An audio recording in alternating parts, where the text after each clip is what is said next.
येथील कुमारी यशश्री शिंदे हिची अत्यंत क्रूरतेने आणि मानवतेला काळिमा फासणारी हत्या करण्यात आली।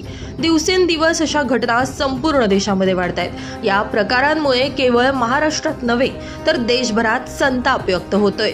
या घटनेचा निषेध आज नाशिक जिल्ह्यामध्ये प्रशासनाला निवेदन देऊन करण्यात आला।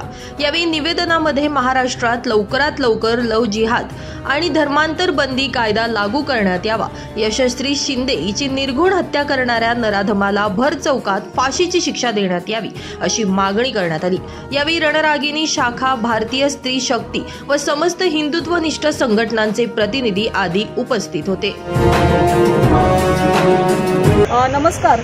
नवी मुंबई उरण येथे नुकतीच यशश्री शिंदे या 22 वर्षीय युवतीची धर्मांध दाऊद शेख नावाच्या धर्मांध युवकांनी लव जिहादच्या नावाखाली निर्घृण हत्या केलेली आहे आणि ही महाराष्ट्राला काळिमा फासणारी घटना आहे। या घटनेचा निषेध करण्यासाठी आज आम्ही नाशिक येथे जिल्हाधिकारी कार्यालयात समस्त हिंदुत्ववादी संघटना, रणरागिणी शाखा, महिला संघटना, या ठिकाणी शिवप्रतिष्ठान हिंदुस्थान अशा अनेक संघटना या ठिकाणी एकत्र आलेल्या आहेत। या ठिकाणी आम्ही या घटनेचा जाहीर निषेध करतो। त्याचबरोबर या निवेदनाच्या माध्यमातून आम्ही काही मागण्या पण प्रशासनाला करत आहोत की हा जो दाऊद शेख आहे तर याला भर चौकात फाशी देण्यात यावी।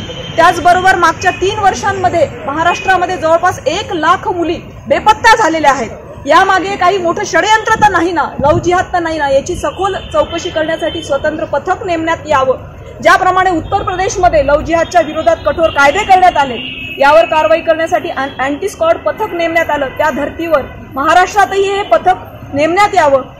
ज्या मुली आहेत, आज मोठ्या प्रमाणावर मुलींवर अत्याचार होत आहेत, या मुलींना वेगवेगळ्या योजना प्रशासन देत आहे, पण आमची मागणी आहे की आमची खरी आवश्यकता आहे की मुलींना स्वसंरक्षणाची।